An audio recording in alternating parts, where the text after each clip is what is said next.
கிறிஸ்துவுக்குள் பிரியமானவர்களே, நீங்கள் அவராலே பெற்ற அபிஷேகம் உங்களுக்கு நிலைத்திருக்கிறது. ஒருவரும் உங்களுக்கு போதிக்க வேண்டுவதில்லை. அந்த அபிஷேகம் சகலத்தையும் குறித்து உங்களுக்கு போதிக்கிறது.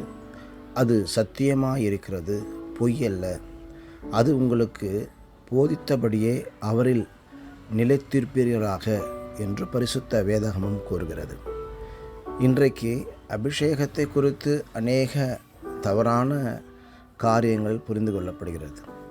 பரிசுத்த ஆவியின் அபிஷேகம் குறித்து இன்றைக்கு பலவிதமான போதகங்கள், பலவிதமான உபாய தந்திரங்கள், பலவிதமான வஞ்சனைகள் சபைகளில் அரங்கேறி கொண்டிருக்கிறது.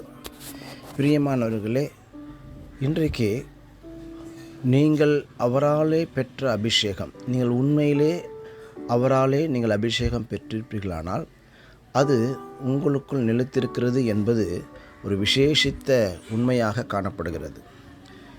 ஏனெனில் அது நிலைத்திருந்தால் மாத்திரமே நீங்கள் அவருக்குள் நிலைத்திருக்க முடியும். ஒருவரும் உங்களுக்கு போதிக்க வேண்டுவதில்லை.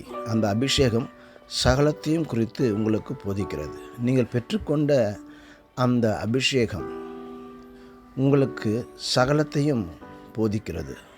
எப்படி நீங்கள் அபிஷேகத்தை பெற்றுக்கொண்டீர்கள்?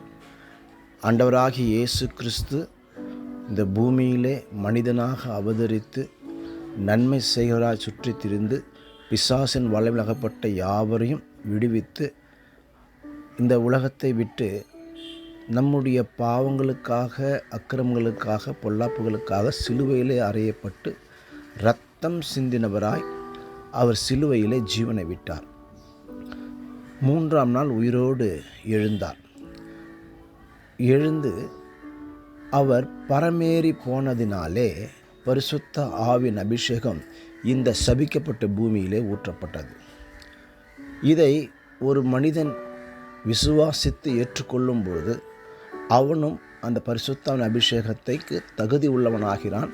பரிசுத்த ஆவியால் முத்திரை போடப்படுகிறான். இன்னும் அவன் ஆண்டவருக்குள் கிட்டி சேர சேர சேர அந்த அபிஷேகம் அவனை சகல கீழ்ப்படிதலுக்குள்ளும் நடத்துகிறது. பிரியமானவர்களே, அப்படியானால் நீங்கள் பெற்றுக்கொண்ட அபிஷேகம் எப்படிப்பட்டதாக இருக்கிறது என்பது குறித்த அறிவு உங்களுக்கு உண்டா? ஏனெனில் நீங்கள் உண்மையிலேயே அபிஷேகம் பெற்றுக்கொள்வீர்களானால் எந்த காலத்திலும் நீங்கள் தேவனை விட்டு தூரம் போக மாட்டீர்கள். எந்த விலைக்கரையும் கொடுத்தாகினும் நீங்கள் தேவனை கிட்டி சேர்வதையே வாஞ்சிப்பீர்கள். பாவத்தை வெறுப்பீர்கள், அருவருப்பீர்கள். தேவனையும் தேவனுடைய பிள்ளைகளின் ஐக்கியத்தையும் நன்மை செய்கிறதையே நீங்கள் அதிகமாக வாஞ்சிப்பீர்கள். உங்களுக்குள்ளே ஒரு மனதுருக்கத்தின் ஆவி இருக்கும்.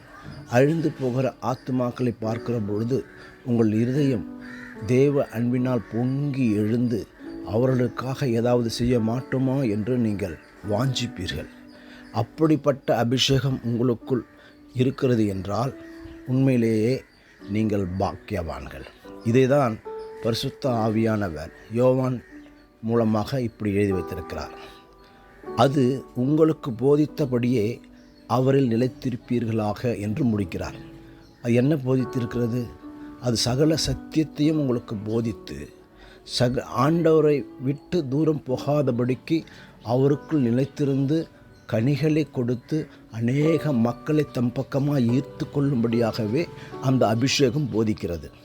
அந்த அபிஷேகத்தில் நிலைத்திருப்பீர்களாக என்று முடிக்கிறார். நீங்கள் பெற்றுக்கொண்ட அபிஷேகம் எப்படிப்பட்டது என்பதை நீங்களே ஆராய்ந்து பாருங்கள். கர்த்தர் உங்களோடு இடைப்படுவாராக. ஆமேன்.